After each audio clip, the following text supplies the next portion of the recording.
Graça e paz para todos, meus irmãos. Como é que vocês estão? Mais um pouquinho da palavra do Senhor para alimentar nossas almas. Como é que vocês estão hoje? Espero que estejam bem. Que Deus abençoe a vida de cada um que assistiu esse vídeo. Agradecer pelos vídeos anteriores a quem assistiu. Viu? Muito obrigado pelos aqueles que assistiram. Viu? Vamos dar um resuminho aqui do Evangelho de João, que fala um pouquinho. O apóstolo João deixava muito claro seu objetivo ao escrever o Evangelho.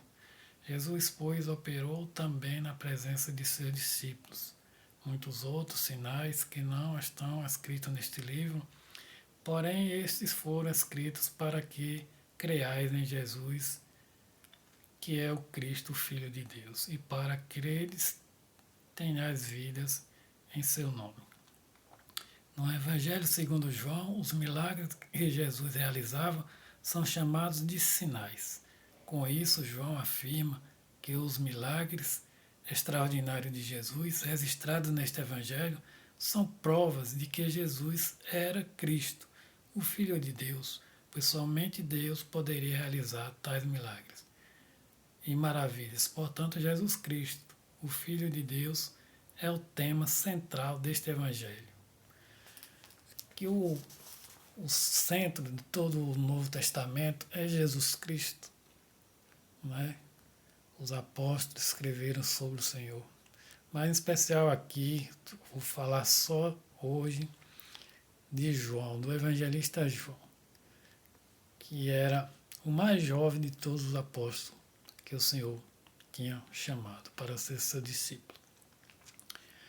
João era filho de Zebedeu, era pescador, junto com seu irmão, o apóstolo Tiago também, e viviam numa pequena cidadezinha, na cidade de Betsaida, na Galileia, próximo às margens do mar da Galileia. Eles viviam da pesca, pescavam seus peixes, botavam para secar, depois iam vender em Cafarnaum, pois era onde passavam as caravanas de viajantes que compravam especiarias pelo mundo.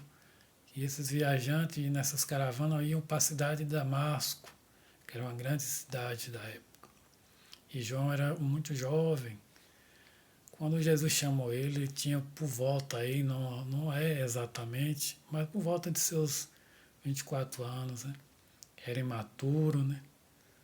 Mas com o tempo andando com o Senhor, foi amadurecendo e se tornou um dos grandes apóstolos do Senhor.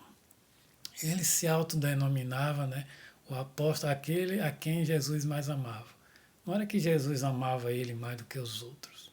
Não, que Jesus não faz distinção de pessoas, ele ama todos nós igualmente. Mas o apóstolo João, ele queria dar exemplo que ele se sentia amado por Jesus, a ponto dele se achar tão especial, né? Assim, ele está dando exemplo para nós também fazermos.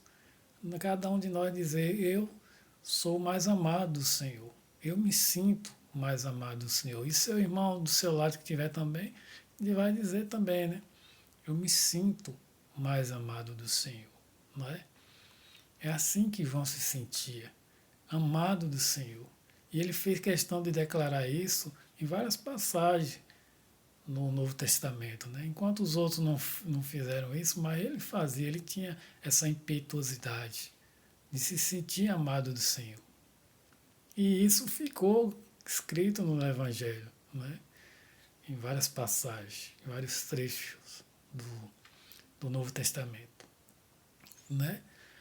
Então ele se sentia assim, tanto que em várias ocasiões, o Senhor chamou ele, Pedro e Tiago, porque até o Senhor Jesus Cristo, ele tinha aquelas pessoas mais chegadas a ele. Né? E eu uso como exemplo o Senhor.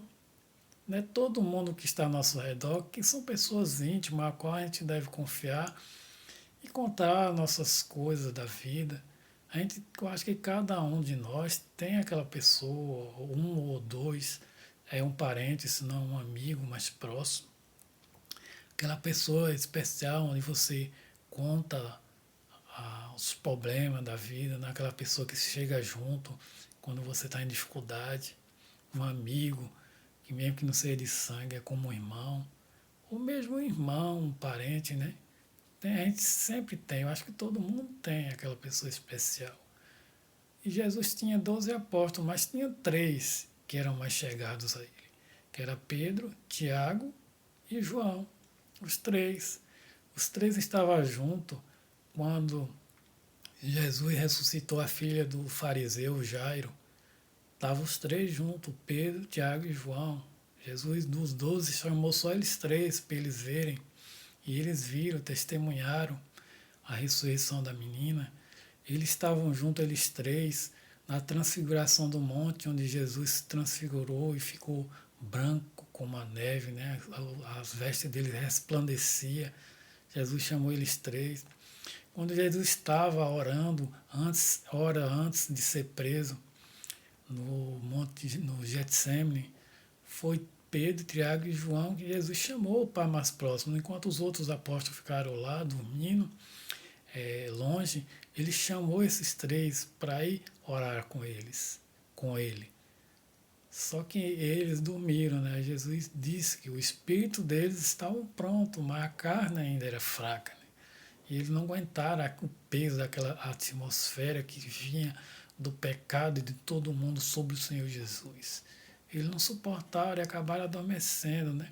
Mas o Senhor entendia. Entendia. Aí tinha esses 3 como chegados deles. E no momento que Jesus estava na cruz já crucificado, né, enquanto todos os apóstolos tinham debandado, fugido, João estava do lado, estava próximo. Tanto que Jesus olhou e viu ele lá e disse com Maria, a mãe do Senhor, disse: mulher, este é teu filho. E disse a ele: esta é tua mãe, cuida dela para mim. E João ficou responsável por Maria, né, cuidando de Maria. Né? Tanto é que até na hora da morte o Senhor Jesus cuidou da mãe dele. Assim como cuida de nós todos os nossos dias, nossas vidas, é só a gente entregar a nossa vida a Ele, confiar mais nele, que os medos do mundo, as situações que nos acarretam no dia a dia, a falta de dinheiro, doença, problemas, tudo isso às vezes a gente deixa crescer tanto na mente da gente que acaba diminuindo o poder que Jesus poderia ter e tem para agir na nossa vida. A gente deixa os problemas ser maiores do que o poder de Deus na nossa vida. Eu sei que em palavra é fácil de falar e na prática é difícil, mas se a gente não crê no Senhor, nós que somos fracos, somos pobres, se a gente não botar Deus na nossa vida, o que é que sobra para a gente? O Senhor é a última fronteira, o pilar onde sustenta a nossa fé, onde sustenta qualquer problema que a gente lembra de quem? De chamar quando a nossa vida está em perigo. A gente chama pelo Senhor. A gente não chama pelo Pai, pela mente, grita o nome do Senhor: oh meu Deus, me socorre, Senhor. Porque nosso espírito, nossa vida veio de Deus e Ele anseia em voltar para o Senhor novamente. Por isso que a gente clama a Ele. Né? E o Senhor confiava em João a ponto de deixar a sua mãe, sobre a responsabilidade de João. E João não decepcionou o Senhor. Então, essa foi a vida desse apóstolo. E de todos os apóstolos foi o único que não morreu assassinado, porque todos os apóstolos, os 11, dos 12, 11, foram mortos com mortes violentas, alguns crucificados, outros decapitados, outros enforcados, enfim, enfim, mortes terríveis. Mas Jesus Cristo, Deus, o Senhor, guardou João porque tinha uma última missão para João.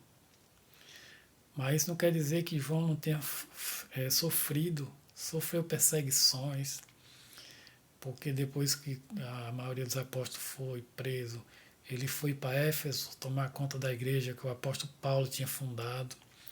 E lá ele sofreu muitas perseguições por parte dos romanos, dos próprios judeus, onde foi caluniado, foi preso várias vezes, foi açoitado, né?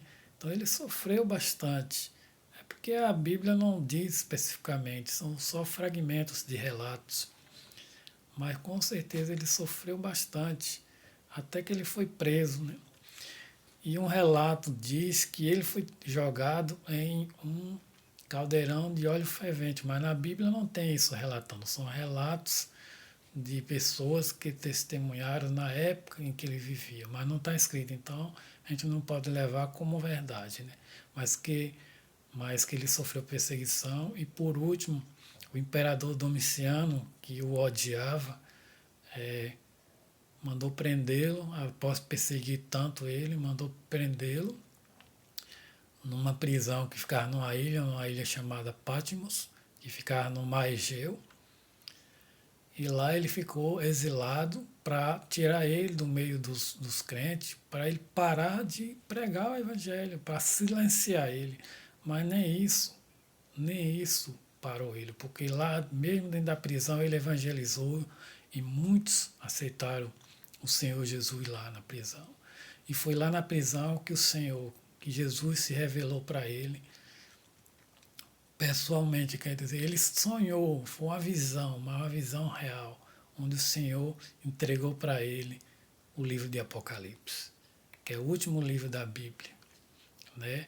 Um livro revelador que revela o que vinha a acontecer no mundo, que está para acontecer no mundo, que atualmente já está começando a se cumprir, com tanta coisa acontecendo, e tudo que está acontecendo hoje, basta sair lá em Apocalipse e você vai ver tudo se cumprir, né? Tudo está caminhando para a volta do nosso Senhor Jesus Cristo. Por isso que é bom a gente se preparar, porque a volta do nosso Senhor Jesus Cristo é iminente e rápida. Não pense que vai demorar mais não, porque muita coisa, quase tudo. Eu acho que a única coisa que falta acontecer é o Evangelho ser pregado no mundo todo.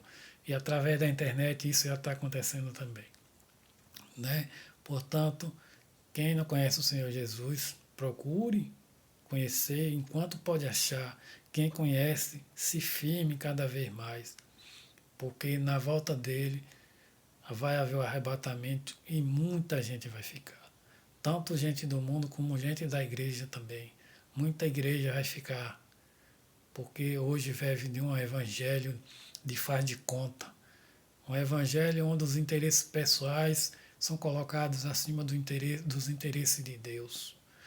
E para se seguir o Senhor Jesus Cristo, para seguir o verdadeiro evangelho, você tem que se renunciar a si mesmo. E as pessoas querem servir a Deus, mas não querem deixar os seus maus costumes, seus pecados, querem viver na igreja pecando, querem que o Senhor e nós que servimos o Senhor aceite certos tipos de costume e coisa como se fosse algo normal. E não é. São abominações que estão acontecendo no mundo e as pessoas estão tão cegas que não abrem os olhos para ver o que está acontecendo no mundo. Será que as pessoas são tão cegas que não sabem o que está acontecendo no mundo? Abra o olho, meu irmão, e veja abominações, coisas que a gente jamais, há anos atrás, imaginava que fosse acontecer, está acontecendo.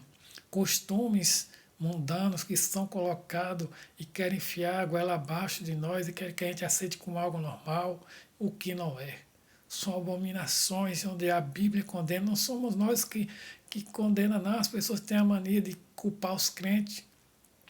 É o Evangelho, a gente tem que obedecer à lei de Deus. O que Deus manda, a gente tem que obedecer. E tudo aquilo que vem contrário à palavra do Senhor é abominação. E nós que conhecemos a palavra jamais vamos aceitar, mesmo que isso custe as nossas próprias vidas.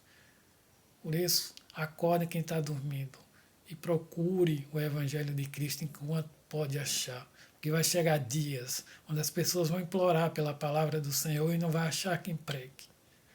E hoje em dia está aí fácil para quem quiser ouvir a palavra do Senhor e as pessoas ignoram e desprezam a palavra de Deus. E era isso que o apóstolo João lutava tanto que já naquela época já acontecia coisas abomináveis a qual ele lutava e por isso ele foi preso. Mas foi o único apóstolo que morreu de velhice com a vida tranquila na sua velhice. Né? Então é isso, meus irmãos. Esse é o vídeo de hoje. Espero que gostem. Deixe seu like, assista, compartilhe com quem está precisando ouvir a palavra do Senhor. E não durma, Senhor. Acorda enquanto se pode ouvir a palavra do Senhor, porque vai chegar dias onde o Espírito Santo será tirado da terra, onde a palavra de Deus não será mais pregada. E as pessoas vão implorar querendo ouvir e não vai achar quem pregue. Então, Deus abençoe cada um de vocês poderosamente, em nome do Senhor Jesus Cristo, e até um próximo vídeo, querendo